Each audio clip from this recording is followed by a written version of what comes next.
Everything you did in 8 weeks of training comes down to 20 minutes. Here's how to not waste it. Treating the 5K like a mini-marathon is a common mistake. You need a completely different, highly aggressive execution strategy. Let's build your pre-race timeline. 2 hours out, eat 200 to 300 calories of low-fiber carbs.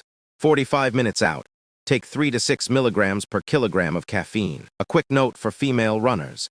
If you're in your luteal phase, your baseline core temperature is naturally higher, making pre-race hydration absolutely critical. At 20 minutes to the gun, do a 10-minute jog, dynamic stretches, and 4 20-second strides at 5K pace. This is non-negotiable. Skipping it means kilometer 1 becomes your warm-up, and you instantly lose 15 to 30 seconds. The gun goes off. Everyone sprints. Don't take the bait. Run kilometer 1 strictly controlled. By kilometer 2, settle into your goal pace. Keep your arms relaxed and maintain a slight forward lean. Kilometers 3 to 4, the dark place. Your heart rate is redlining. This is where 5Ks are actually won or lost. Pick a runner ahead and reel them in. Count your steps. Notice I didn't mention mid-race gels. You don't need them. Your body has plenty of glycogen for a 5K. Only grab water if it's over 25 degrees Celsius.